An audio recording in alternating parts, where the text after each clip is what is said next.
ng ilang gubat diha. Karong adlaw mga igsoon ang atong mapagbasa nindot og mga pagtulunan. Ang unang pagbasa nagpadayon sa sulat ni San Pablo ngadto kang Tito, o si San Pablo nagpadayon sa pagmaymay kang Tito nga isip apostol, isip sulugon sa Dios, mahimo siyang sanglitanan alang sa tanan. Medyo batanon pa ni si Tito, kinahanglan siya model sa nakaklase-klase nga sektor sa ilahang community. Busa karon atong nadungog ang pagiya ni San Pablo kaniya nga magiya siya sa mga gulang-gulang na nga mga lalaki. Itong mga gulang-gulang nga mahimo silang maugdang, mabutan ba, no? Dili magbuot-buot, magmabuot, mabutan, maugdang, mahamtong, mahingkod sila ba? Accordingly sa ilang edad. Nya og batan-on pa ka lisod mag-guide mga dagko oy kay usay di na maminaw sa imo ba, no? Pero mo na ang hagit ni Tito kay mamanay luhaton no sa misyon og dili o katong mga gulang-gulang nga babae. Giyahe sila nga dili sila manglibak, di magmaritis, no? So marag doon ay kuan gyud hagit pod kang Tito nga batan-on pod siya nga nagsunod kang Pablo nga mga batan-on ng lalaki nga dili sila mag-abuso, doon na sila self-control, doon sila pagpugong,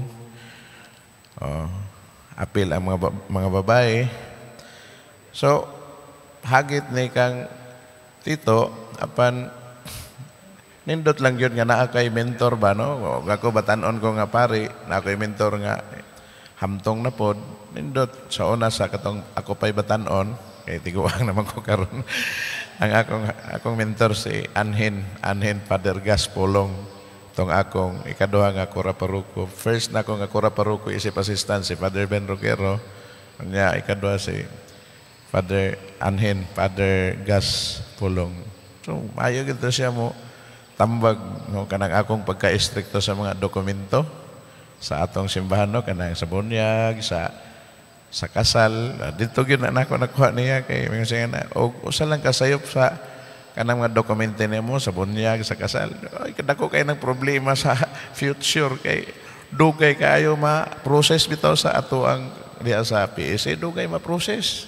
Ang uban wad-an naggana mag-process ana dito. Muna nga, so siha gyud og maayo ang live birth, ang spelling, ma-insakto. So, manay mga pagtudlo ni Father Gas na ako taon, anhin nga, naapod akong nasunod kay, di lagi po ta gusto na, ang inyong mga anak, maproblema in the future. So, muna siya, musa inyong sabto no sa hay, no? Kay usay, ma-stricto ta kay, para naman po na sa kaayuhan sa inyong mga anak. Yang uban po kay mga istriktuhan ng pari-adi ta magpabunyag diha ato ta mangitatag sayon-sayon. Na pagkasayon-sayon nya nakalimot na kay daghay giadtuan gisyapingan ng mga simbahan, nakalimot na kasa gipabunyagan.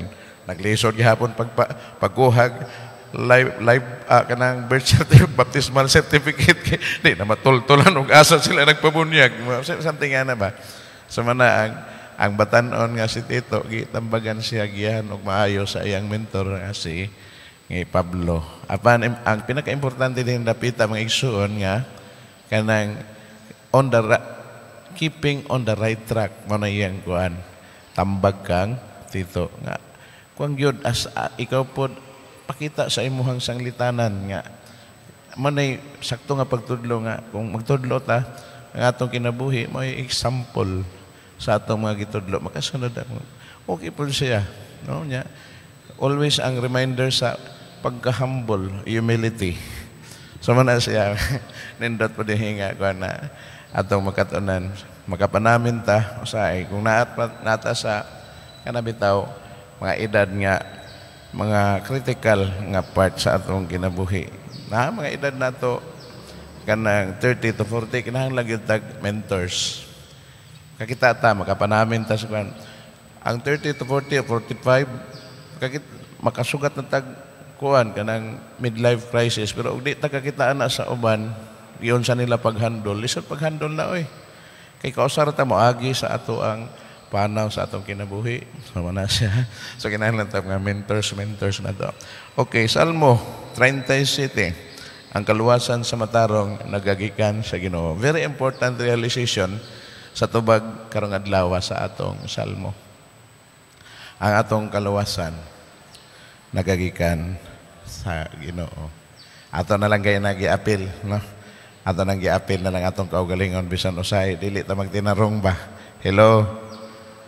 Sa di magtinarong pero gi-specify diri sa Salmo 37 karon ang kaluwasan sa matarong. Nagagikan sa Ginoo. Inclusive man ang kaluwasan sa Ginoo, dili man exclusive. So apil na nato gihap aron madasig punta sa pagbuyo kinabuhi nga matarong. Always nga kanang atong dumdumon ang pinakahingpit nga kaluwasan nagagikan sa Ginoo. Then go forward to the gospel karong adlaw. Si San Lucas diya sa iyang santos nga ebanghelyo iyang hilagway ang pagtulunan sa atong Ginoo. Ang pagpabilin pagka mapausanon. No? Doon na may mga ranks ang atong servanthood, no, sa Ginoo. Ang atong pagsilbi ba doon ay mga ranks. Bisan ang mga pinayalan na ay mga ranggo, na ay ubos, na ay pinakataas, no? Katong sinaligan nga pinayalan. Mga ulipon, nga na. Pero always remember that virtue of humility. Pag-abot sa mga kalampusan sa atong mga gihimo, kay kita mga sulugoon man kita sa Ginoo. So man ang atong Ginoo nagpahinumdom. Dili mo ingon nga kanang kanang kaon na diha, no? Kung ikaw ang kaagalon, di ka maingon sa imong ulipon nga, kaon na diha. Maingon gyud ka nga, sige ka nang pag-andam nagpanihapon, kay mo kaon. Kung human ani, ikaw na sa mo kaon. Kanya, og makalampos ta, dili ta manghambog. Okay, sulugoon naman ta sa Ginoo. Maingon ta nga, may mga post nga mga sulugoon sa Ginoo. Mga sulugoon kami nga nagbuhat lamang sa among katong danan. Sa ining lisanik nga ako gitranslate nga, we are unprofitable servants. We are only doing our work. So may mga post nga mga sulugoon sa Ginoo, nagbuhat lamang kami sa among buluhaton. Ang Tagalog gibugaton na kanang pagka mapaubsanon, no matter what, regardless of the successes in fulfilling our missionary work or missionary tasks. Dili kita manghambog. Usahay mao ginay temptasyon nato sa simbahan. Kung mag-serve ta sa simbahan, malayo ta sa atong pamilya, malayo ta sa atong mga friends. Dili lang kay tungod sa ilang panglantaw na, mura santo-santo naman yung atong amigo. Maglison naman tagdool basi masunog ta. Ana ra ba usahay, no? Katong mga barkada nato, di naman ta ini katupad kay basi masunog ta. Yan na. Gabi ka kita ko akulitos nga nag-serve. Gamay pa kayo. Unya na po yang igsuon nga pares-pares sila kagamay. Di man akulitos igsuon nga babae. Siya akulitos siya. Sige balik-balik katulad na ginagbalik-balik iyang manghodiya sa altar kay iyang kuhiton iyang dadon guyoron iyang igsuon nga akulitos.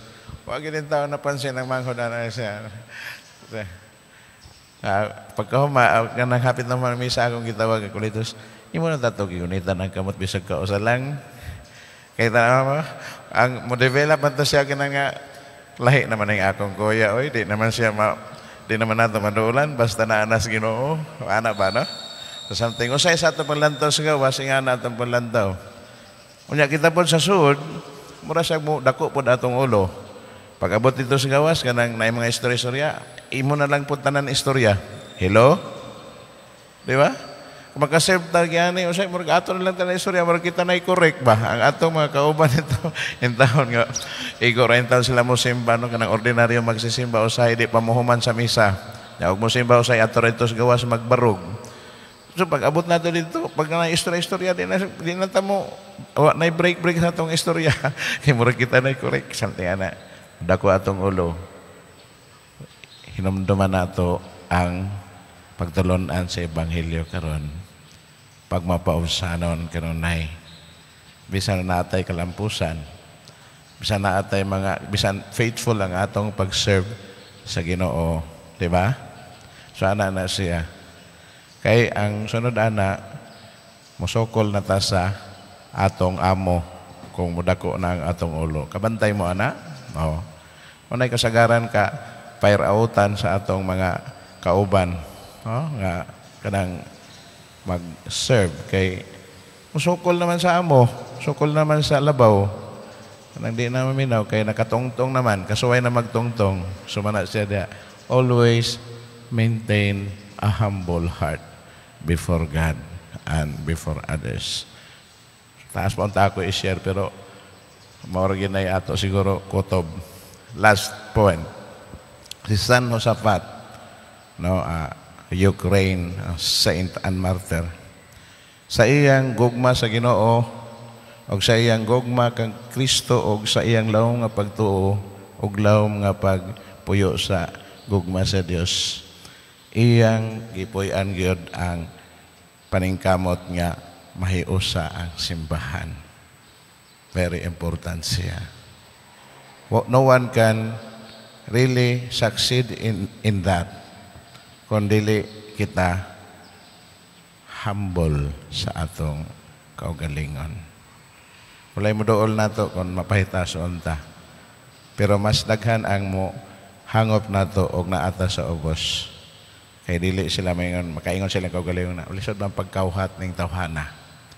So doon na siya humble heart, o doon na siya lawom nga gugma sa Ginoo o gugma sa simbahan nga naningkamot siya nga mahiusa ang simbahan. Amen. Palihog mo tindog. Atong